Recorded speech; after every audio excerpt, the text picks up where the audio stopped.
자유주의 세계관에 의한 현실 역사입니다. 문재인이 공산주의자라고 알려진 건 글로벌적이죠. 그 트럼프 얘기 때 문재인한테 화내고 한 2분 만에 나간 그 시기가 있었죠. 그때 이후부터 이제 코리안 패싱을 많이 했는데 트럼프도 여기에 동의를 했고요. 근데 한국에는 문재인은 공산주의자 이 발언이 유죄 판결이 났어요. 아니 뭐 저 사람 공산주의자 맞잖아. 운동권 선골인데 기본적으로 마오주의고. 그래서 이런 게 20년, 30년 전이었고 미국 입장에서 보면 한국은 아직 자유민주주의화가 덜 되었군 이라고 여길 것이라고 장담을 합니다. 언론의 자유는 권력자에게만 허용이 되어 있습니다. 자유민주주의는 민주주의라고 아니라고 말하는 이런 좌파 X86세대 그리고 지금 현재 탄핵 이후에 자기들이 올바른 민주주의라고 이야기하고 있죠. 이런 좌파 마르크스 세력. 이 사람들은 기본적으로 자유민주주의가 아니라고 민주주의가 아니라고 이야기하는데 이걸 역사를 잘 모르니까 자꾸 저기에 낚여요. 일단 자유민주주의는 미국식 민주주의입니다. 대학에서 마오주의를 기반으로 공부하던 이 사람들은 사회주의식 인민민주주의 혹은 직접민주주의 혹은 사회주의형 형태의 민주주의를 원합니다. 예를 들어 직장민주주의라고 하면 노동자가 숫자가 많잖아요. 그걸 가지고 기업의 재산권, 운영권 이거 대신 모든 걸 자기들이 결정해야 된다고 하는 직접민주주의입니다. 그런 다양한 종류의 사회주의를 추구하는 게 NLPD야. 대한민국의 초기 엘리트인 X86 세대들인데 얘네들이 또 심지어 직접민주주의가 과하면 거기에 뛰어난 엔지니어나 이런 사람들이 꼭 필요하잖아요. 외국으로 못 나가게끔 그 공동체 밖으로 못 나가게끔 그런 경향도 여전히 가지고 있습니다. 사실 자기들이 뭘 할 수 있는 게 없기 때문에. 그래서 이 사람들의 다양성이란 개념은 사회주의 안에서 다양성이에요. 가장 다행인 건 여기에 억압당하는 청년 세대들이 자유민주주의가 디폴트 값이라는 겁니다. 근데 이 사람들이 이제 상대적으로 자유주의를 추구한다면 싫다라고 이야기하면 그만인데 어차피 상대에겐 논리도 없고 현실도 없고 그저 승리만 하고 싶을 뿐이에요. 자기네들끼리 내피셜로 굴려가지고 인간은 이런 거야 짓거리는 거예요. 인간이 얼마나 다양한데? 괜히 사회주의가 공상적 사회주의에서 시작된 게 아닙니다. 그냥 내피셜이에요. 일상이. MBTI보다 더 근거가 없어요. 솔직히. 그래서 유물이 세상의 본질이라면서 그 공상의 관점을 바꾼 게 마르크스인데 저것도 공상이죠. 사실은. 그래서 모든 사람이 근데 타인의 영향을 받지 않는 건 아니니까 좀 더 탐구하는 의미에서 이 번외편을 진행을 합니다. 대신에 이 지루한 글을 읽으면 저 심심찮게 자유민주주의는 민주주의가 아니라는 헛소리 짓거리는 사람들에 대해서 신경 쓰지 않게 될 겁니다. 기본적으로 논쟁할 필요가 없어요. 아무런 이득이 없기 때문에. 자유민주주의는 민주주의가 아니다. 헛소리 짓거리지 마라. 싫다. 이런 식으로 할 수 있습니다. 왜? 자유주의니까. 너도 개뻘소리 짓거리잖아. 여러분들의 세계관을 형성하게끔 저는 정보를 제공할 겁니다. 그리고 세계관의 형성은 각자 다르기 때문에 스스로 하면 됩니다. 그게 자유주의예요. 저는 환경만 조성합니다. 세계관 다 똑같아야 되는 거 아닌가요? 아닙니다. 달라도 돼요. 애초에 달라야만 자유주의입니다. 그런데 이게 나한테 도움이 되는구나 안 되는구나 그리고 스스로 선택하고 책임져야 되는구나 그런 것들의 기본적인 룰, 정서, 공존할 수 있는 기본적인 룰이 있죠. 그런 것들을 가지면 됩니다. 이 좌파들이 요즘 저렇게 하면서 문화적 헤게모니를 운영하면서 성역화되어 있어요. 주류 담론을 바꾸겠다는 도전이기 때문에. 그래서 자유민주주의를 자유롭게 공격을 합니다. 그러나 인민민주주의를 추구하는 자들을 빨갱이라면서 좌파로 지칭하는 건 허용되지 않습니다. 맨날 지들은 그러면서 친일파 거립니다. 이 빨갱이 새끼들. 다시 말하지만 성역화되어 있어요. 그게 지금 현재 우리나라 상황입니다. 저는 이 성역화를 깨는 행동을 하나하나 해볼까 합니다. 그 중에서 가장 먼저 민주화 세대라는 건 존재하지 않습니다. X86 세대는요, 대한민국 초기 대학 엘리트예요. 그리고 저는 이렇게 정의합니다. 민주화 세대라는 건 존재하지 않습니다. 70년대에는 대학을 대다수 가지 못했어요. 그런 사람들은 베트남에 갔습니다. 저희 아버지가 베트남 전쟁 참전자거든요. 굶어 죽을 것 같아서 갔어요. 근데 그 시기에 대학을 다녔어요. 그러면서 데모를 하면서 민주화 운동을 했습니다. 80년대 사람들은요, 중동에 일하러 갔습니다. 스태그플레이션 시기였거든요. 7, 80년대 대학을 다니는 초기 대학 엘리트들은 마오주의로 공부해서 그 시기에 데모를 했습니다. 그러면서 자기들이 민주화 운동이라고 짓거리는 게 민주화 세대들입니다. 그러니까 현실적으로 민주화 세대라는 건 존재하지 않습니다. 그 당시에 나름 잘 살았던 인간들이 뭉친 게 그 대학생들입니다. 이 당시에는 개천에 용난다는 것도 어느 정도 가능해서 아득바득 대학을 다닌 사람들도 있어요. 보통 정치권의 이들 스토리로 잘 불리는데 이 사람들은 상당 부분은 나름 한 자리씩 차지하고 있습니다. 자, 그러나 대다수들은 엘리트들이었죠. 식량 위기가 있고 스태그플레이션 시기에 그걸 한 엘리트들이에요. 대학을 다니면서 데모를 하고 공부를 안 하고 할 수 있었던 엘리트들. 바꿔 이야기하면 이런 소리일 수도 있어요. 대학 생활 동안 기타 좀 치고 노래 좀 부르고 그랬다는 겁니다. 남들이 베트남 전쟁 가고 중동에 일하러 갈 때. 저는 90년대에 6, 7살에도 일주일을 굶어본 적이 있어요. 좀 잘 산다는 친구, 6살 때. 죄송합니다. 일주일은 그 20 넘어서 그 굶어봤고요. 죄송합니다. 이건 일주일이 아니라 이건 고쳐야 돼.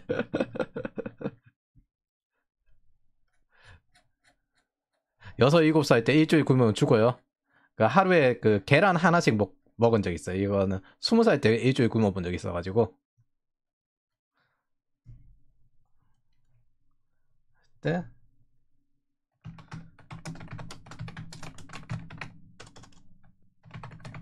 먹은 적이 있습니다. 먹은 게 일상이었습니다. 좀 잘 산다는 친구 집이 이틀 동안 우리 집이 특히 가난하긴 했는데 제가 워낙 궁금해서 초등학교 1학년 때 다닐 때 물어봤어요. 너네 집은 하루에 몇 끼 먹니? 하니까 거의 대부분 한 끼 먹는데 좀 잘 산다는 친구 한두 명씩 나오잖아요. 그게 그때 하루에 그 한 끼 먹고 그 다음날 2끼 먹고 그게 일주일에 한 2번에서 3번 정도 된다. 이게 좀 잘 산다는 친구였어요. 그게 90년대였습니다. 근데 7, 80년대에 대학을 다니면서 기타를 치고 뭐 어째?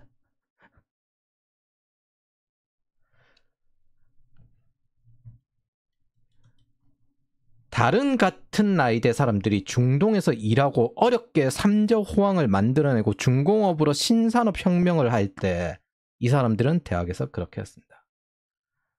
그럼에도 불구하고 엘리트라고 나라의 미래를 책임질 거라는 기대하에 노인 세대는 젊을 때 데모 정도는 할 수 있지라면서 온건하게 바라봤습니다. 책임을 좀 덜어줬던 거죠. 그렇게 상명하복 시스템을 굴리면서 90년대에 이어집니다.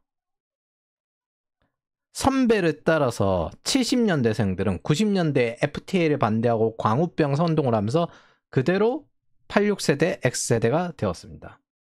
이게 X세대, 86세대 좌파가 한국에 뿌리 내린 배경입니다.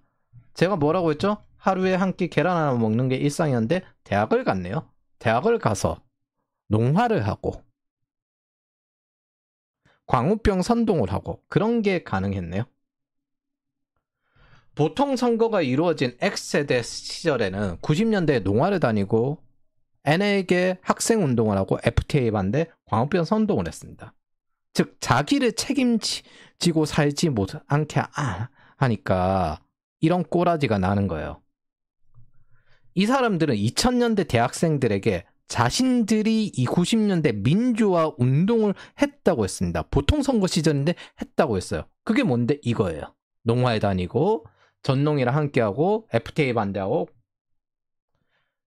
그 밑에 있던 세대인 M세대들은 이 사람들이 민주화 운동이 한 게 아니다라고 말은 직접적으로 못하나 머릿속엔 다 그 생각을 가지고 있었죠. 그 당시에 상명하복 문화가 강했으니까. 그러면서 그들은 저 상명하복으로 계급투쟁이라 짓거리는 계급이 되어 있었습니다. 다시 말하지만 저는 90년대 계란 후라이 하나로 하루를 산 적이 있는 게 아니라 일상이었습니다. 좀 잘 산다는 친구의 사정은 그냥 그 계란 후라이가 일반적인 한 끼 식사로 바뀌었을 뿐입니다. 뭐 90년대 낭만 어쩌고 저쩌고 하는데 옆집에 밥을 준다? 그거는 제가 90년대 거의 IMF 넘어도 잘 없었어요. 한 2000년 정도 되어야 그게 될까 말까? 웬만하면은 90년대 좀 잘 사는 친구 집에서 그렇게 밥을 얻어먹을 수 있을지 몰라도 그렇게 사정이 좋은 곳은 대도시에 좀 살 때 이 정도나 가능했습니다.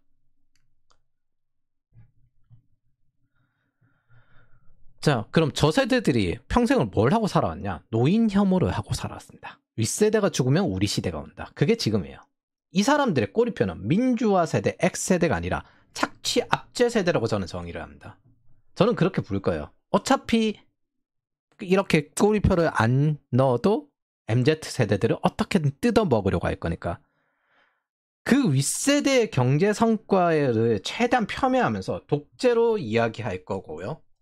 저들의 일생은 노인 세대가 죽으면 자기들의 세상이 온다고 했습니다. 이제 자신들 차례죠. 자신들이 그 대상이 되어버렸어요. 이 사람들이 68의 혁명과 포스트 모더니즘의 저항정신, 해체주의가 뭐냐면은 트럼프의 팔레오콘이 전통적인 미국적인 관점을 가지는 그런 내용들이거든요. 근데 이 해체주의는 그런 것들에 대한 거대 담론을 다 부수는 거예요. 부수고 사실은 저걸 통해서 자기들의 새로운 담론을 포함을 시킵니다. 거대 담론이 없는 것처럼 이야기하지만 자기들만의 담론을 그냥 새로 갈아 끼울 뿐입니다. 그냥 항상 내로남불이에요. 좌파는. 그래서 일부 X세대 그리고 86세대가 지금 MZ가 가진 혐오감을 그 포스트 모더니즘적으로 해석하기도 합니다. 너네들이 이제 너네들 세대의 저항 정신이 나왔구나라는 식으로 윗세대에 대한. 그래서 언제나 아랫세대는 윗세대를 이겨 먹어야지. 이런 식으로 이야기를 합니다.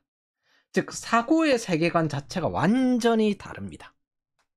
어떤 룰로 이루어져서 규율적인 사고 이렇게 하는 세대가 아니에요. 그걸 해체시키는 게 기본적인 사고입니다. 그걸 바꾸는 것조차도 우리는 일반적으로 룰을 통해서 하는데 그 룰이 지금 현재 다 깨진 상태죠. 이 경우에는 공동체의 모럴이 깨져요. 그게 해체주의의 최대 문제점인데 애초에 저 해체주의 자체가 그 국가적으로 모두 경계를 없애버리고 연대시키려는 목적이었기 때문에 이렇게 되는 겁니다. 그럼 이 운동권이 정치를 진출을 어떻게 했냐? 이 사람들은 민주화 운동한 거 아니에요. 그 전에 대중선거 운동을 하던 사람들은 항시 존재했죠? 즉 진짜 좌파들입니다. 저 당시 좌파들이나 운동권들도 그 뇌물을 엄청 받던 시기였기 때문에 사실 우리나라 이제 초창기 그랬던 시기이기 때문에 그래서 N에게가 다수인 이 사람들은 김영삼, 김대중 정권에서 주류 정치로 진출하지 못했습니다. 언제나 소수는 피드계였거든요. 이 피드계 정도가 진출해요. 이후 정치에 진출하면서 이 사람들이 민주화 세대로 띄워진 것 뿐입니다. 지들이 스스로 띄웠어요, 솔직히. 그래서 이들은 김영삼, 김대중 세대를 지나서 보통선거가 통과되니까 운동권이 갈리게 됩니다. 자, 보통선거 통과를 주장하던 운동권에서도 당연히 시장 경제 위주로 가는 사람들이 있을 거고 사회주의로 가는 사람들이 있을 거잖아요. 그리고 사회주의를 했다 하더라도 전향하는 사람들도 있을 테고 그러니까 모든 사람이 사회주의를 주장한 건 아니에요. 자유민주주의나 대한민국 자체를 중시했던 사람들도 있습니다. 시장 경제를 중시했던 사람들은 김영삼 쪽으로 들어갔어요. 그게 MB예요. 반대로 유럽식 제3의 길을 희망하는 사람들은 김대중 쪽으로 갔습니다. PD는 이때 떴어요. 김대중이 제3의 길을 추구했으니까. 그리고 뜨기는 노무현 때 떴구나. 예. 일단 정치에 들어오게끔 해줬고 그리고 천안문 사태와 소련의 실상을 보고 사회주의 자체가 잘못되었다고 인정한 사람도 있습니다. 김문수 노동부 장관이거나 하태경 의원인데 하태경 의원은 북한 그 탈북자 이야기를 들어보고 전향한 걸로 알고 있습니다. 그게 정확한지는 모르겠지만 그래서 김영삼, 김대중 정권은 N에게 정치 진출을 막는 대신 수배를 풀어줬어요. 왜냐하면 대다수 대학생들이 사실 수배 대상이 되어버려요. 이러면. 그래서 수배를 풀어주고 민주노총과 정교조를 합법화해서 온건화하려고 했습니다. 그러니까 주저앉히려고 했어요. 왜냐하면 민주노총이나 정교조 저게 뭐냐면은 비타협적 혁명, 체제를 언젠가 무너뜨릴 것이다라는 세력이기 때문입니다. 그걸 그래도 온건화 시켰어요. 그걸 하려고 저걸 합법화 시켜준 겁니다. 이후 노무현은 PD계가 주류인 세력이었거든요. 문재인 때 넘어와서는 NL계가 진출합니다. 정치로. 그리고 이재명이라는 NL계 인간이 지금 현재 튀어나와서 그 지지를 절대적으로 받고 있죠. 보통 운동권에 선골이 있는데 문재인이 선골이고요. 반면 이재명이 진골에 속하는데 운동권에서 선골에 속했는데 사회주의자가 아니다. 그것도 지금도 진보 진영이 있는데 아휴 공산주의 진짜. 그래서 언제나 좌파 전략은 PD가 먹히고 NL계 전략은 잘 안 먹혀요. 현재 PD와 NL이 결합된 형태로 진행되는데 PD는 본래 마르크스 레닌주의로 즉 소련의 이상주 국가로 보던 사람입니다. 근데 뭘 하든 이게 유로 커뮤니즘에 거의 가까운데 공산주의고 이거는 마르크스 레닌에 있던 김일성주의에 있던 공산주의고 공산주의잖아. 근데 우리나라는 사실적시 명예훼손이 있습니다. 빌어먹을 짓이죠. 자, 그래서 이들은 소련이 무너지자 이상국가를 독일로 삼은 이걸 안 보고 제가 설명을 할게요. 일단 좌파 필이 처음에 소련을 이상국가로 봤어요. 근데 소련이 무너지고 보니까 꼬라지가 개판인 거예요. 아, 독일로 가야 되구나. 그래서 독일의 유로 커뮤니즘과 신마르크스주의 이쪽 기준점으로 움직여요. 그런데 하르츠 개혁을 하고 난 다음에 독일이 잘 사는 거 보니까 아 이러면 혼합경제에서 거리가 멀어지잖아. 좀 더 복지국가에서 멀어지잖아. 그래서 쓱 눈을 돌립니다. 북유럽으로. 아직까지 거기는 공산주의가 받아들여지던 시기였거든요.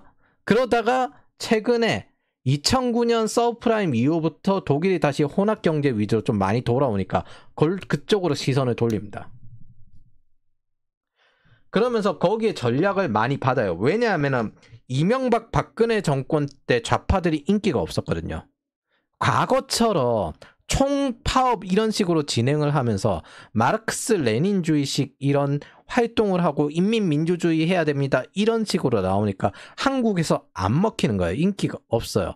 그런데 교묘하게 문화적 헤게모니를 잡아서 좌파 전략을 단계별로 진지전을 펼치는 방식이 잘 통하는구나 하면서 독일 유학파들이 한국에 수혈을 합니다. 그걸 PD가 수행을 해요. 그래서 2010년도 초부터 일상혁명으로 전환하고 문화적 헤게모니를 잡는 전략으로 갑니다. 참여연대랑 민주노총은 이제 뭐 인문학계열, 사회학과 계열 사람들 그냥 전부 문과예요. 그러면서 예술과 어느 정도 합쳐진 것도 있고 유로 커뮤니즘화가 되었습니다. 독일 유학파나 철학, 교육계통, 사회학자, 문학자, 비판이라는 이름을 가진 사람들이 그렇게 정치 전략을 짜주는 방식이 돼요. 예를 들어 탄핵 찬성 집회를 보면 알듯이 인민민주주의 하자, 동아시아 공동체 이런 NL계식 형태가 사람들에게 거부감을 일으킵니다. 이쪽이 NL계거든요. 그럼 PD계의 문화적 헤게모니는 어떠냐? 유로 커뮤니즘식 교육, 미디어, 예술, 법률을 이렇게 장악합니다. 이쪽 하던 친좌파들 자체가 언론을 장악하려고 많이 갔어요. 그래서 문화적 헤게모니 장악이라고 합니다. 굳이 김어준을 이야기하지 않더라도 이런 유튜브 실시간으로 이루어집니다. 교묘하게 교육이나 정보성 유튜브 같지만은 뭐예요? 사실은 좌파 홍보용, 거부감 없이 스스로 자유주의를 없애게 만드는. 보면은 이렇게 뭐 어떤 사회에 대해서 이미지, 감성 이런 걸 하는 곳이구나 보면은 쭉 나와요. 이런 것들을 하나씩 꽂아 넣는 겁니다. 자, 3% 뭔가 경제방송 같죠? 근데 보면은 이거 정영진이 설계한 거잖아요. 그래서 김누리가 와서 이러고 앉아있습니다. 이거 신마르크스주의적 관점이거든요. 그래서 한국의 엘리트 90%가 좌시스트입니다. 한국인은 파시스트다. 왜? 그 좌파들이 맨날 하는 거 있어요. 금융제국주의, 파쇼 금융제국주의, 미국을 보고 하는 소리입니다. 그러면서 한국은 괴뢰 정권. 이게 딱 마르크스 레닌들이 하는 방식이고 신마르크스주의자들이 어떻게든 신자유주의를 파괴하고 싶어가지고 하는 소리입니다. 그래서 파쇼 거리는 거예요. 이게 독일계 김누리. 보십시오. 이거 20, 30대 말려 죽여야 된다는 이재명이 그 교육위원으로 민주당에서 한 그 최측근이거든요. 매불쇼 여기 나와서 하고 독일계 박구용 교수 요즘에 활동하고 있거든요. 이거 뭐다? 지금 열심히 문화적 헤게모니 활동하는 거예요. 정당 자체로. 이 전략이에요, 전략. 언어정의 바꾸기 위해서 달라져요. 그리고 요 사람이 잘 안 알려져 있는데 김어준 밑에서 그 편집인가 그거 하던 사람입니다. 그러면서 갑자기 그거 하던 사람이 뭐다? 엄청나게 내가 한국인이 위대한 민족이고 뭔가 내가 여기에 엄청난 학자인 것처럼 쭉 나옵니다. 그리고 이 사람 3% 땄지만 매불쇼 이 사람이 만들었거든요. 정영진. 요즘 미는 게 파시즘과 함께 민족주의입니다. 왜 민족주의냐면은 지금 현재 한국 남자들이 국제결혼 위주로만 가요. 이걸 민족주의를 깨지 말라는 거예요. 그리고 북한, 조선족 모두 한민족이라 믿은 겁니다. 보수 쪽이 국가주의로 가잖아요. 대한민국이라는. 근데 진보 쪽이 이 민족을 끝까지 지키고 국제결혼하지 마라. 그리고 동포다. 이런 식으로 밀어야 돼요. 그런 식으로 지금 갈려 있습니다. 근데 지금 현재 젊은 한국 남성들이 외국으로 국제결혼하죠. 이거 최대한 숨겨서 민족으로 한국 안에서 계속 굴리고 싶은 겁니다. 이 민족뽕을 이용해서 한민족은 아주 훌륭하다 이러면서 이러고 앉아있는 겁니다. 대한민국이란 국가 정체성을 대응하는 한국 특유의 피디계 전략입니다. 반일 민족주의로 알려져 있죠. 근데 국제결혼 중에서 일본 여성이랑 결혼을 되게 많이 하거든. 이걸 커뮤니티를 통해서 재검증되고 또 먹히지가 않아요. 그러니까 커뮤니티 부정론을 요즘 내세우고 있거든요. 근데 너네 대장님도 여시에 접근하던데? 너네가 기본적으로 커뮤니티 인터넷 여론의 원조 아니냐? 왜냐하면 보수가 주로 지게 된 이유가 인터넷 여론에서 밀려서 그래요. 얘네들이 인터넷 시절에서부터 X세대들은 인터넷을 제일 먼저 사용했기 때문에 그 시대에서부터 인터넷 여론으로 당선되는 게 김대중 때부터 노무현까지 쭉 이어져온 보수의 전통, 진보의 전통들입니다. 진보가 정보통신혁명에서 유리한 위치를 잡았던 이유가 첫 번째는 보수가 IT에 대해서 최대한 그 제조업 중심을 하다 보니까 IT에 대해서 최대한 밀어냈어요. 근데 진보 쪽에서 IT 쪽으로 그 최대한 그 사정을 봐주면서 그 과정에 그 인터넷 여론으로 해서 영향력이 점점 커졌습니다. 노무현, 김대중 그러다가 이제 그 김어준이 뜨기 시작했던 팟캐스트 거기에서 이명박 시기에 되게 떴고 그래서 인터넷 여론을 옛날부터 제일 잘 활용하던 진영입니다. 그래서 커뮤니티의 정치를 만든 게 이쪽 세대가 원조예요.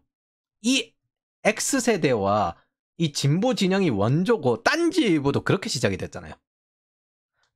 김구라도 원래 그쪽 출신이고. 그래서 이 사람들은 좌파가 아닌 척 쓱 스며들려고 합니다. 이 안토니오 그람시식 전략의 목적이 하나예요. 스스로 자유를 부정하게 만드는 것. 그럼 저들이 어떻게 먹고 살 것 같습니까? 후원? 아니요. 정부 돈으로 먹고 살아요. 대다수 언론 장악에 신경 썼는데 일상혁명을 추구하기 때문입니다. 그리고 교육과 법학, 지렛대가 될 곳으로 집중을 해요. 이들의 목적은 문화적 가치관, 이데올로기를 통해서 권력을 유지하려고 하는 겁니다. 예를 들어 게임과학연구원에 이런 좌파 이런 이상한 논문 같은 거 있죠. 그러면서 이런 학회, 비판 이렇게 되는데 신마르크스주의, 마르크스, 헤겔 그리고 프로이트 요 정도 합친 게 비판 이론을 기반으로 한 이런 거거든요. 생태 마르크스주의도 여기 나오는데 보면은 기본소득 이야기가 나와요. 이런 것들 말도 안 되는 것들 하면서 어떻게 버티지? 무슨 돈을 하지? 정부 돈 다 먹히죠. 보면은 학교도 쭉 나와요. 여기 보자. 학교 쭉 나와요. 쭉 나와요. 전북대, 충남대 뭐 특유의 그 사회학과 또 출신들. 그래서 이런 영향이 민주노총까지 퍼졌는데 2010 민주노총이 어느 순간부터 그 비타협적 혁명에서 타협적으로 점진적으로 바꿔가자는 방식으로 바뀝니다. 그리고 민주노총이 사실 신자유주의 혜택을 제일 많이 받은 노조잖아요. 배부른 돼지가 되니까 이제 비타협적인 혁명을 추구하잖아요. 거기에 반발해서 끝까지 혁명을 추구하려고 나온 곳이 사회주의 전진, 노동자 연대 요겁니다. 뭐 테러를 하든 총파업을 하든 어떻게든 체제를 뒤집어 엎어야 된다. 사람 좀 뒤져도 그런 것들을 자유주의라고 하면서 쟤네들 봐줍니까? 아이고 쟤들이랑 싸우면 안 돼 이러고 앉아 있습니까? 저 다 조져야지. 언젠가 사람 죽이고 테러할 걸 결의하는 게 이 비타협적인 쪽입니다. 근데 얘들은 아무런 제재를 안 받아요. 자유주의자만 조용히 조심히 이러고 있어요. 어차피 민주노총은 간첩 조직이니까 다 한통속입니다. 이게 우리나라 정치 현황이고요. 이걸 최대한 보수 쪽에서는 안 알려주려고 해요. 왜? 멍청하게 중우적으로 그냥 다 공산주의입니다. 이 말로 끝내고 싶으니까. 이게 우리나라 정치 현황입니다. 이들이 혁명 엘리트로 착취하는 게 이 현황입니다. 인류를 위해서 말려 죽여야 됩니다.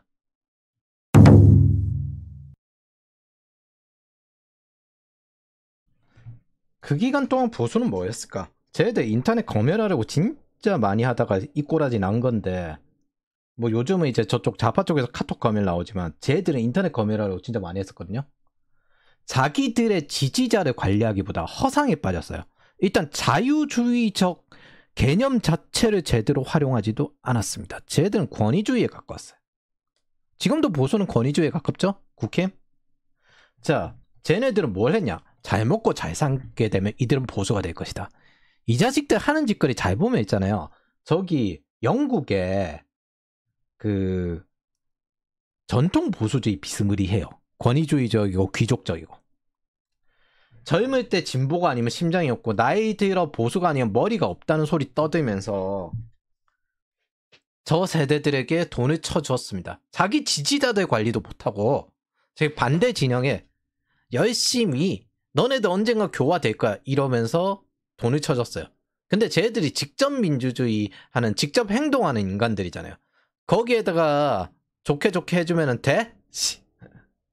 네오콘이 전직 트로츠키주의자인 것처럼 나이 들어 현명해지고 돈이 많아지면 보수가 될 거라는 자위의식에 빠졌습니다. 그야말로 좌파식 망상이죠. 이런 것들이 좌파를 더 키워주죠. 이게 전형적으로 귀족이 혁명 막는 방식이 이거거든요. 그래서 이들은 자유주의의 핵심 가치인 개인의 독립성, 분리, 연결성을 오히려 용납하지 않았습니다. 이들은 좌파와 동일하게 통합과 협력을 이야기하면서 희생과 헌신을 강조했습니다. 국가를 공동체가 아니라 집단으로 만들려고 했고요. 초기 IT를 탄압한 게 보수 정권이었습니다.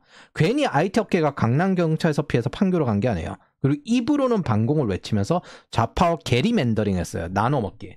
좌파가 존재해야만 반대 진영으로 대안적 선택을 받을 수 있기 때문입니다. 머저리들이죠. 결국 보수의 전략은 멍청했고요. 자기 지지자들을 관리하고 잘되게 하기보다 진보에게 돈을 지원하면서 보수화시키는데 헛돈을 썼습니다. 결국 보수에도 그 세대들이고 원래 NLPDR이 남이 일할 때 대학에서 공부도 안 하고 데모하던 엘리트들이었다는 걸 절대 잊지 마십시오. 같은 세대들의 시대입니다. 열심히 공부하던 사람들, 사실 제가 이 과정 중 이렇게 과감하게 나서게 된 과정 중에서 주변의 그 세대들 중에서 일을 잘하시는 분들을 봤어요. 물론 이제 그분들도 좋은 부동산이 있긴 있으시죠. 근데 부동산 업계가 어떻게 돌아가는지 아예 몰라요. 그걸 보고 제가 깨달았습니다. 아, 일 빡세게 하시는 분들은 이거랑 상관이 아예 없어요. 그리고 그런 분들 중에 상당수는 또 이거 자체를 욕하는 사람들도 되게 많습니다. 단지 입을 조심할 뿐. 왜냐하면 주변 친구 세대들 대부분이 저쪽이니까. 그걸 보고 원래 일 잘하는 사람들은 아예 상관이 없구나. 이걸 깨달았어요. 오히려 그거 신경 안 쓰고 질이 안 좋다면서 강남 부동산 버리고 저희 강북으로 그냥 여기가 좀 더 사람들의 질이 좋구나. 왜냐하면 아파트 그쪽에 부동산 가격으로 가는 강남 아파트들 중에 그냥 복마전 같은 거 진짜 많거든요. 서로 견제하고 이런 것들. 그래서 그걸 보고 확신을 했습니다. 일 잘하는 사람들은 아예 그냥 내가 뭐라고 하든 신경을 아예 안 쓸 정도로 일에 집중한다. 그리고 제가 이거 이야기하는 건 대다수 그 20, 30대 분들, 뭐 40대 초반? 이제 M세대들이 좀 이제 나이가 올라왔으니까 그 정도쯤 될 겁니다. 자, 그럼 저 X86세대 가장 오랜 기간 동안 정부 돈이 많이 들어간 그런 세대입니다. 대학 시절에 데모를 해도 수배를 풀어줬어요. 온건해진 기회를 여러 번 줬습니다. 젊을 때 데모 좀 할 수 있지. 그런데 지금 X세대와 86세대는 김대중 시기에 소비 증진을 위한 정책으로 카드 버블 위기를 겪었죠. 이때 카드 버블 당시에 백화점의 주 구매층으로 40대, 50대를 20, 30대가 넘었었어요. 근데 그때 돈을 썼던 20, 30대가 X86세대입니다. 6명 중에 1명이 신용불량자였어요. 근데 어떻게 지금 가장 돈이 많은 세대가 되었을까요? 지속적으로 구제를 했으니까요. 노무현 시기에는 저출산과 그것을 위한 청약 제도를 정비를 했습니다. 이게 인권이라면서. 청약 혜택 첫 세대고 저출산 정책의 처음 시작이 이때입니다. 근데 카드법을 난 지 얼마 안 됐잖아요. 이명박 시기에는 이제 이걸 구제하기 시작합니다. 청년 취업 정책과 서울 뉴타운 통해서 부동산을 공급했습니다. 일단 임대 부동산도 있어야 되지만은 결혼할 부동산도 있어야 되고 그런 것들을 공급했어요. 노무현 시기에 부동산이 폭등했던 걸 뒤처리를 해야 되기 때문에. 그래서 이제 어느 정도 이유는 있어요. 와, 이렇게 피해를 받았는데 설마 저기 진보를 지지하겠냐. 이런 것도 있었어요. 근데 여전히 진보를 지지하죠. 그 헛짓이니까 헛짓. 그래서 실제로 부동산을 사게 된 건 이명박 시기였습니다. 결국 집을 못 산 세대가 이때 부동산을 서울 외곽에 받았고 또 4대강과 FTA를 통해서 스태그플레이션과 물가 하락에 도움을 주었습니다. 박근혜 시기 이 사람들은 이제 아이를 가진 세대가 되었어요. 이들에 대해서 아동수당과 각종 정책을 진행을 합니다. 그러면서 동시에 지속적으로 신용불량자 구제 정책을 지속을 했습니다. 그때 많이 구제받았어요. 신용대사명. 일생에 걸쳐서 계속 이 사람들을 구제를 합니다. 뭐 겸사겸사 IMF 때 몰락한 사람들도 구제를 했고 이제 퇴직했다고 연봉이 떨어졌으니까 그 호의호식한 생활을 유지시켜야 된다고 이야기해요. 내가 삼성전자 임원이었는데 퇴직하고 난 다음에 너무 이제 돈이 들어서 적게 받는다 이러면서 이야기하고 있어요. 그거 당신이 갈아타게 하느라고 돈이 없는 거잖아. 그 또 이게 부부가 신축을 가면 싸운대요. 왜 싸우냐고. 우리 빨리 이사 가자고. 이거 전부 다 여자 마음 맞추려고. 와이프 마음 맞추려고. 강남의 부동산을 팔아서 이제 생활비를 마련하고 싶은데 딸과 아내가 반대한대요. 그래서 자기가 돈을 더 벌어야 하는데 은퇴하고도. 왜? 커뮤니티가 여기 다 있다고. 그걸 절대 못 팔겠대. 그리고 딸이 말 잘 들을 테니까 어떻게든 강남의 부동산 그대로 두라고. 그러면서 거기에 붙어 살고 있어요. 이게 지금 현재 저 세대들이 마주한 세상입니다. 그거를 아랫세대에 뜯어가지고 저 생활을 유지하고 싶은 거예요. 최근 주류 방송에서 퇴직자들 이야기하고 70년대생 중심으로 대한민국을 다시 일으켜야 된다고 하는데 이 사람들 대부분 문과인데 시대도 지났고 뭘 어떻게 할 건데.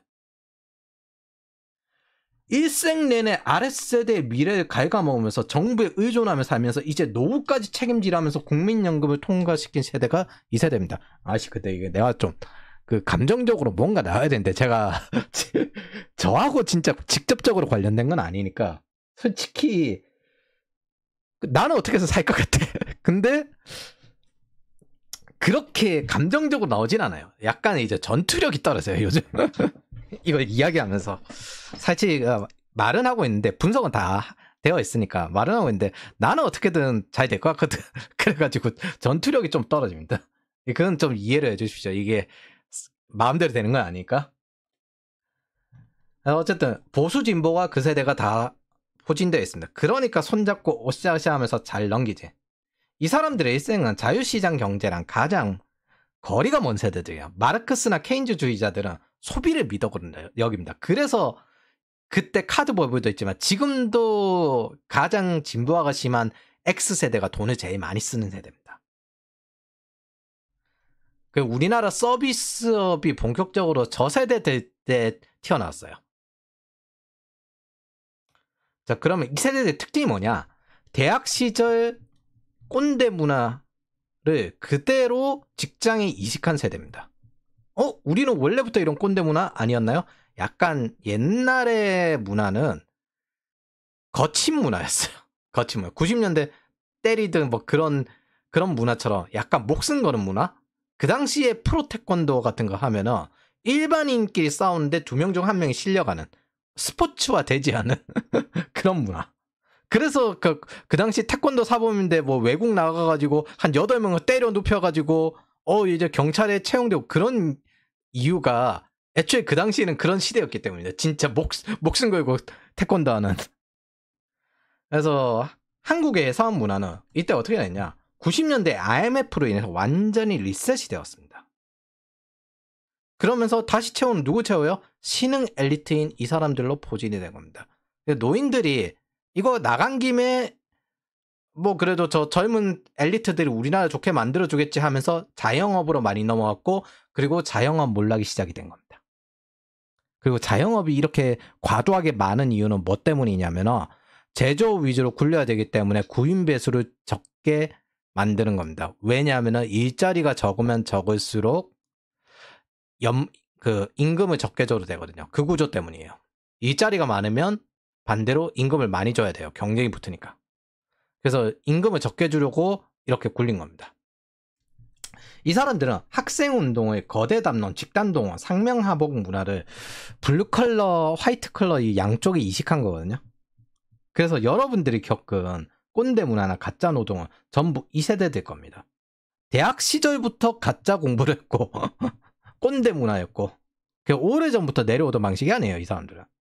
오히려 그 이전 세대 젊은 때는 데모 정도 할 수 있지라면서 온건하게 이야기하고 지금도 자신들의 복지를 깎더라도 돈을 뿌리면 안 된다라고 이야기하는 분들. 이분들이 왜 이런 걸 하냐면 두 가지 이유가 있어요. 첫 번째는 실제로 여러 가지 인플레이션을 겪어본 세대이기 때문에, 두 번째는 돈을 아껴야 된다는 걸 아마 전 세대 중에서 제일 돈을 아끼는 습관을 가지고 있는데, 저축 습관을 가지고 있어요. 고금리에 있는데 IMF 때 퇴직금도 못 받고 나와가지고 고생하다 보니까 가난해진 세대, 거기에 가깝습니다.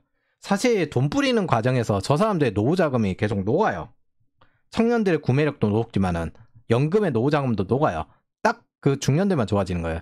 지금은 이제 신규 그 자산 가진.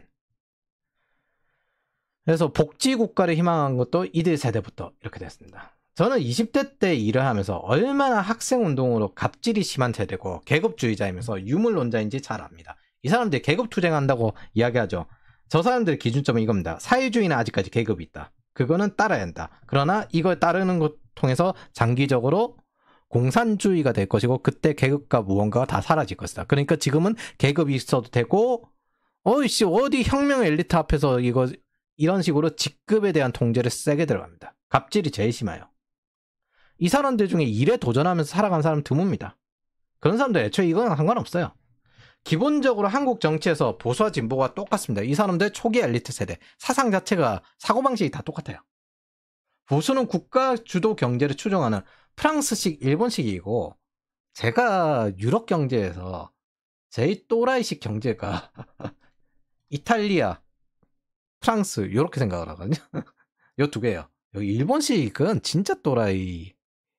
프랑스식보다 더 일본식이랑 프랑스식, 어쨌든 프랑스에 커민이 있듯이 일본도 각 지역마다 따로 있잖아요. 거기 안에 따로 들어가 있고, 거기에다가 지금 이제 일본에 뭐 자국 내 쌀 풀지만 솔직히 그 쌀 미국이든 어디든 수입해 오면 돼요. 근데 자국 내 농민 때문에 수입 못 해오는, 우리나라도 사실 비슷하긴 하지만 전농 때문에 생사가 수입했다가 총선에서 엄청나게 고통받는 뭐 그런 것도 있긴 있지만은, 지금은 이제 일본은 애들도 급식을 줄까 말까 이런 상태인데, 그거를 자국의 농민들 지키겠다고 그 국가는 있잖아요. 특정 산업의 사람이라고 지켜서는 안 됩니다. 국민이고 빈곤선 이하로 내려가기 때문에 지키는 거고, 나머지는 안보적인 이유로서 그 산업을 좀 보호할 수는 있겠죠. 근데 그런 식으로 하는 건 진짜 개인적으로는 요게 진짜 수준 떨어지는 그런 경제 모델이다. 자유주의에서 제일 수준 떨어지는 요 정도로 생각합니다. 어느 정도 돌아가는 경제 중에서 제일 수준 떨어지는. 뭐 근데 우리나라도 크게 다르게 말할 수도 없는 수준이긴 하지. 과연 여기보다 좀 나은가라고 따지면 솔직히 좀 어쨌든 진보는 거기서 중소기업 위주, 조합주의 위주로 추구한 독일 중국식인데 제 개인적인 평은요. 여기보단 위. 여기보단 위인데 우리나라 구조가 여기보단 위인데 구조는 위인데 그 규제가 너무 많아가지고 규제적으로 보면 여기보다 아래에 좀 가깝다. 그렇게 해서 좀 또이또이하다. 요 정도로 생각을 합니다. 솔직히 얘들도 그렇게 미래가 참 창창해 보이진 않아요. 근데 쟤들은 좀 우리랑 가장 큰 차이가 너무 선을 넘게 사람들을 고통스럽게 만드는 경우가 자주 있어요. 거의 뭐 정기적으로 일어나고 그 문제를 해결하는 것도 너무 장기적으로 갑니다. 어쨌든 얘네들끼리 서로 반공 평등 외치면서 게리맨더링 하는데 얘네들은 상대가 존재해야 권력을 좀 나눠 먹을 수 있기 때문입니다. 여기가 국가주도 계획경제, 이제 프랑스식 좌파조차도 어느 정도 프랑스에 대한 국가주의적 경향이 있어요. 반대로 여기는 뭐 다자주의, 뭐 장기적으로는 국가와 계급을 동시에 소멸시킬 것이다. 그럼 군대도 없어질 거고 화폐도 없어질 거고 시장도 없어질 거다. 뭐 이런 것들이죠. 서로 이렇게 나누고 있습니다. 사실상 지금 MZ 20, 30대를 위해서 정책을 집행한 정권은 제가 보기에는 박근혜 정권과 윤석열 정권입니다. 왜 그러냐면 박근혜 정권 시기에는 기업의 공채가 사라지고 있었어요. 그래서 스타트업 만들어가지고 스타트업 진행해서 이제 일자리 제공했는데 이게 문재인 정권 시기 플랫폼 국감으로 스타트업 시장이 몰락해버렸습니다. 솔직히 말해서 이걸 혜택을 받았으면은 여기에 대해서 지지 선언을 할 수 있어야 되고 이런 미국식 방식이 되어야 된다고 생각을 하는데 이게 우리나라가 프랑스, 일본에 가깝기 때문에 위에서 시키면 시키는 대로 닥치고 있어야 되는 그런 경향이 좀 큽니다. 2025년 한국이 현재 채용이 적은 것도 그 때문이에요. 박근혜 대통령이 맞았어요. 일자리에 한계가 있으니까 중동으로 다 가보라고 했을 때 중동으로 갔어야 됐어. 윤석열 정권의 경우에는 3구의 쌍둥이 적자 전세 사기 시점에서 시작이 되었거든요. 그래서 그거 해결하는 뒤처리에 바빴죠. 긴축하면서 인플레이션 잡고 신혼부부 특례대출과 LH 전세 그리고 청년 도약 계좌 제공하고 인플레이션과 고금리 전세 상황에서 신혼부부와 청년들의 임대부동산을 위해서 제공하면서 자산을 모을 기회를 만들었습니다.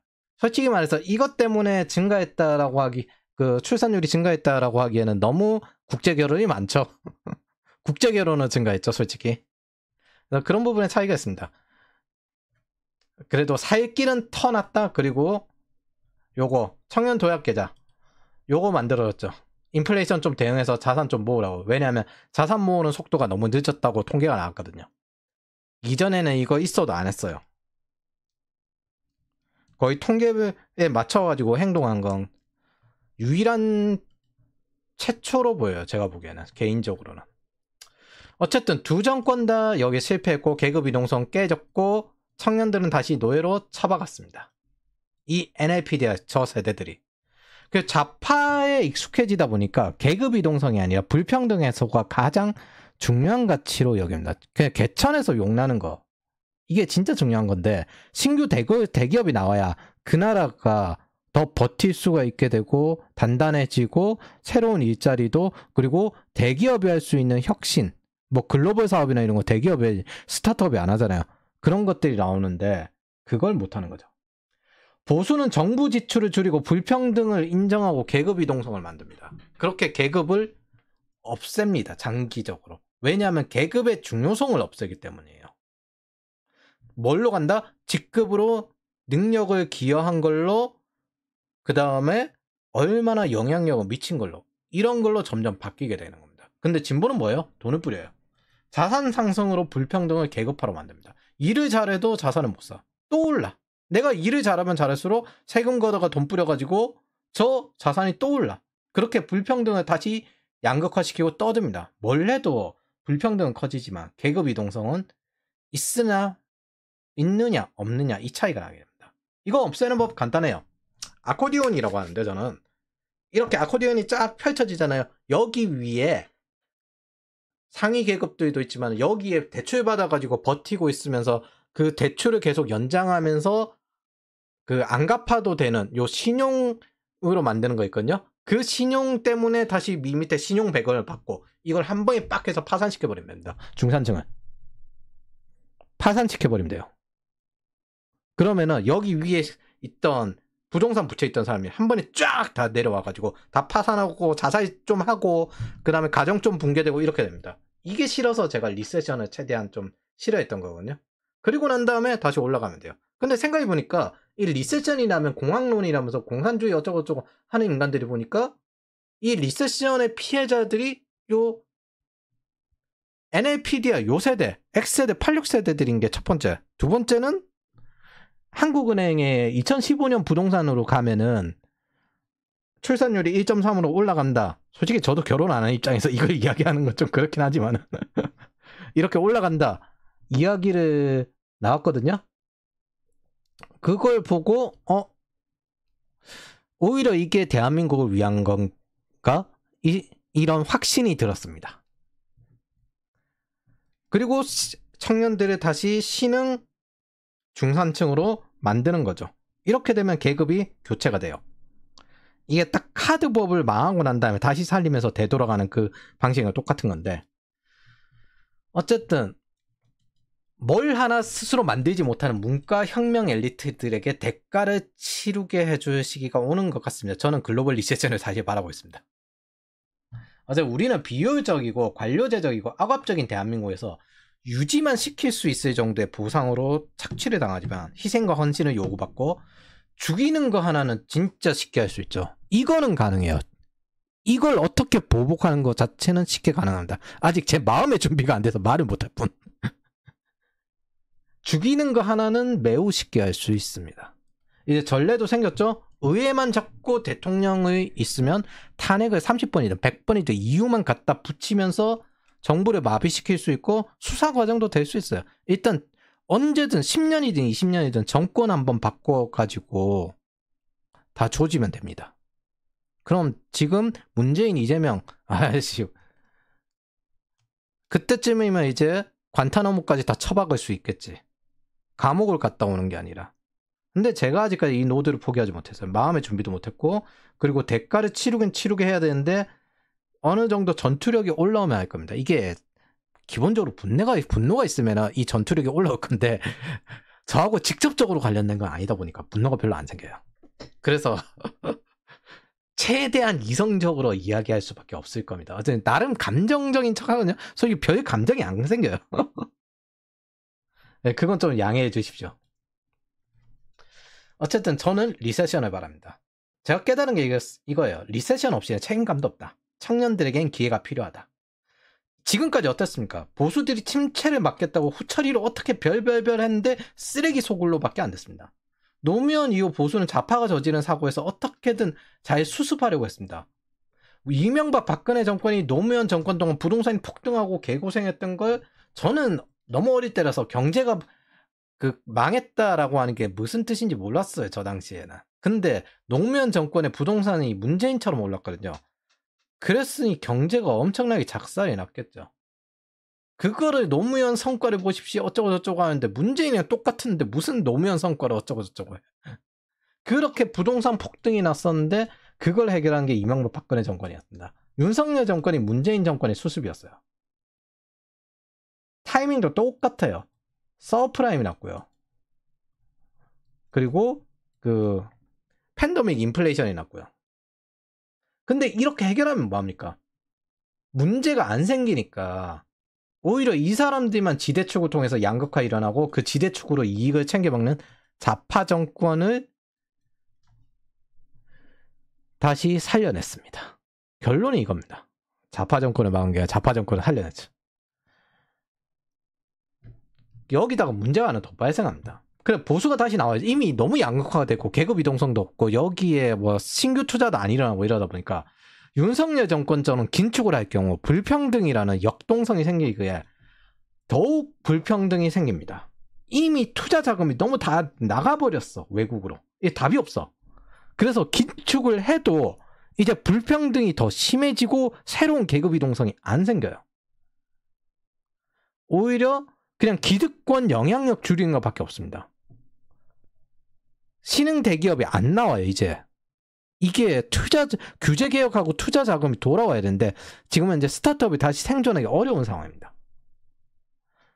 그럼 진보가 다시 나와가지고 돈을 뿌리면 불평등이 또 커져요. 계급화됩니다. 저는 그래서 이런 상황을 알고 리세션을 바랍니다. 즉, 구조가 한번 깨지길 바랍니다. 보수 정권 말기에 부동산을 사고 진보 정권 말기에 부동산을 파는 행태를 하거든요. 갈아타기. 이걸 뻔히 알면서 이게 사고가 심각하게 나는데, 그럼에도 리세션을 바라지 않는데, 이게 가정을 파괴하고 자살을 하게끔 만드는 행위니까. 근데 거기에 30대들이 이제 좀 걸려 있을 거예요. 근데 이제 제가 여러 가지를 보고 난 다음에, 이 한국은행 보고서도 보고 난 다음에, 어차피 자기 책임이지. 천천히 죽어가는 대한민국 공동체보다는 낫다. 그리고 그 책임은 어차피 다 개개인이 다 지게 될 거니까. 제가 근데 그렇게 잔인한 성적이 못 돼요, 솔직히. 그리고 저하고 직접적으로 관련된 일은 아니니까. 한 가지 명확한 건, 여기서 이야기하는 것도 용어 잘못했습니다. 경쟁 압력이 아니라 착취 압력이죠. 모을 돈이 없는데, 그리고 위에서 맨날 연금이나 이런 걸 떼가는데, 귀족 배급견들의 착취 압력이죠. 근데 저 세대들이에요. 이 노예 생활을 오랫동안 하는 게 뭔 의미 있습니까? 익스플랜테이션 렌트, 그리고 신용 배급. 경쟁이 많아서가 아니라 쓰레기들이 윗자리에 차지하는 노예로 느껴지는 착취 압력인데, 그거를 정치적으로 이야기를 못하는 겁니다. 그래서 리세션이 필요합니다. 한번 쭉 다 몰락시켜야 될 필요가 있어요. 그 청년들을 장기적으로 노예로 만드는 것보다 훨씬 낫다고 생각합니다. 그러면 청년들은 2, 3년이면 재기 가능하고요. X86 세대는 부활이 안 됩니다. 근데 부채는 자기네들이 만들었잖아. 책임져야지. 문화예술 좌파 유튜버들 보십시오. 리세션에 뭘 할 수 있습니까? 저 사람도 못 막아요. 문과 세대는 카드 버블로 몰락했으니까 다시 살아났어요. 그럼 청년들에게도 다시 한번 이런 게 필요합니다. 이게 많이 필요하죠. 이런 것은 아직 대한민국이라는 노드를 포기하지 못한 제 집착일 수도 있는데,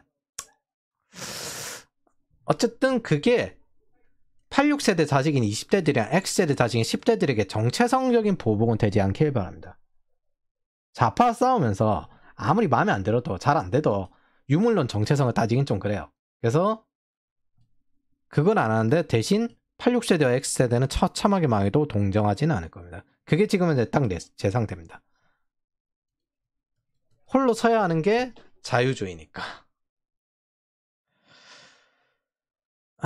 그렇습니다. 솔직히 말하면서도 답답해요. 그래서 어쨌든 지금의 노인 세대들은 X86 세대가 미래 세대가 길을 열어줄 거라 여기고 IMF 때 내려온 겁니다. 근데 그게 대한민국의 발전이 될 거라 여기고 지금도 그러고 있어요. 근데 자신들에게 복지를 주면 안 된다는 노인들도 많고요. 이게 아무래도 제가 보기엔 박정희 대통령 영향인 것 같습니다. 근데 제가 여러 가지 박정희 대통령 영상을 보면 독재라고 하기엔 너무 견제되는 모습이 자주 보이는데, 반대 진영에 대해서 반대하는 이야기도 자주 하고, 그리고 눈치도 은근히 많이 보고, 견제가 일어나는데 노인 세대들 독재가 아니라고 하고. 그래서 그런 것들 자주 느낍니다. 예, 이런 게 있어요. 윤석열 정권이 미분양, 왜 정부가 저렇게 매입해을 하냐.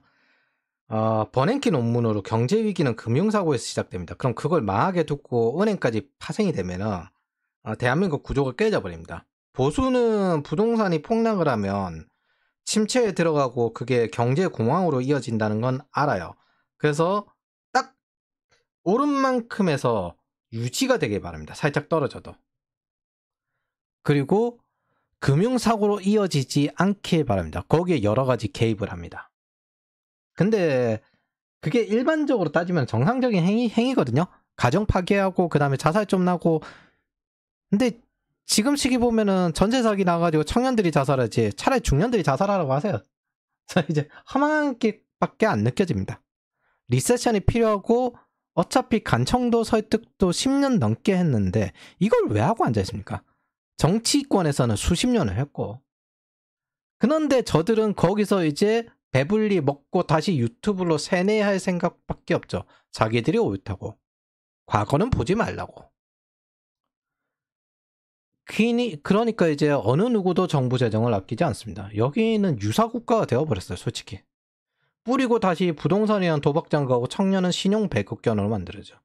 그게 지금 현재 대한민국 정치 경제입니다. 이 구조를 바꿔야 제도가 바뀌어요.